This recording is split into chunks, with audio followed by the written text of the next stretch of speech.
so often it is an afterthought. Yes. We talk about all of the other issues, then it becomes clear to us that none of this will be possible unless there is a habitable planet in the future.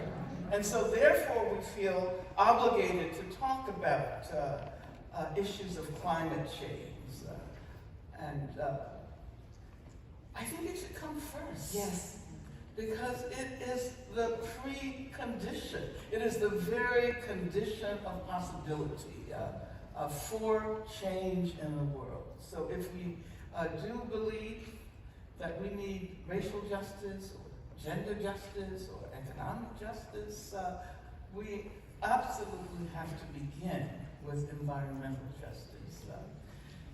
Nikki, I was telling you over lunch that I didn't know whether I would share this dream that I had. I don't usually talk about my dreams publicly. In South Carolina, it makes it happens to you. I guess it does. But I had this dream that I was on a ship with a lot of people whom I didn't know.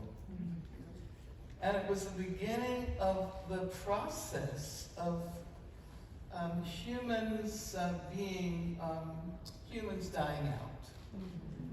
That it was a sort of a conscious decision that in order for the planet to survive, the human species was going to have to become extinct. And, it was so real. And I woke up not really believing that I was in my bed. And I guess that's why I feel really obligated to argue that we need to put these questions up front. First of all, we not only need a habitable planet for ourselves as humans, we need a habitable planet for all of the other creatures with whom we share this earth.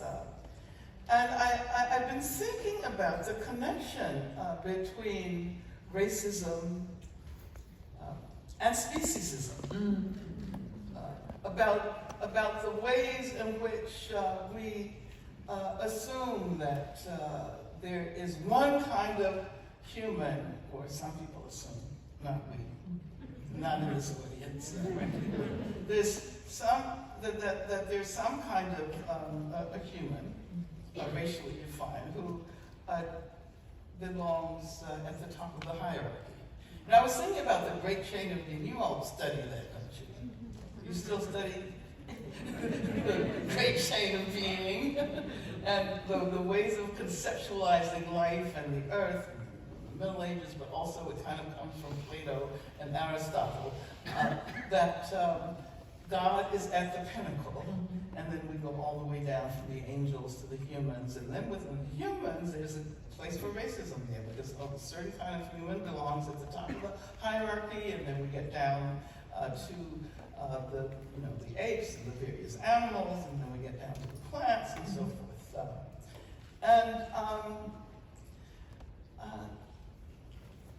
That is, we assume hierarchies.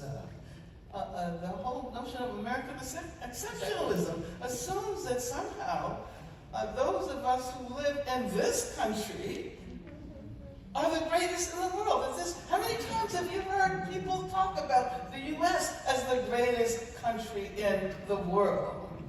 So even some of us who are radicals or revolutionaries, we end up thinking that we are the greatest revolutionaries in the world because we're from the United States of America.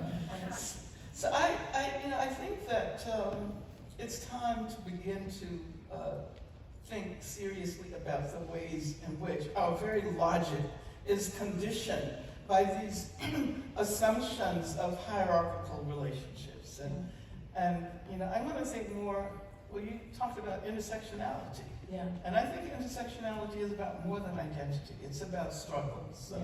It's about relationships. It's about imagining interconnections and interrelationalities as opposed to hierarchies. And I mentioned a book that in the discussion that we had earlier with students, and I'm going to mention it again because it's a new book that just came out, written by a scholar from Martinique, which is well, I mean, if I was speaking frankly, I would say that it's a colony of France. But of course, France does not consider Martinique and Guadeloupe colonies. They consider them what they call départements d'outre-mer, departments across the ocean.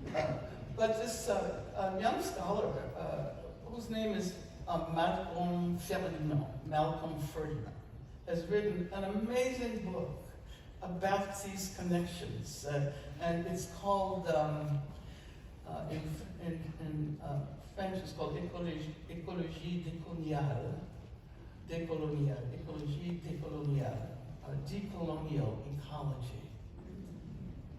And it's about, let me see how to be succinct here.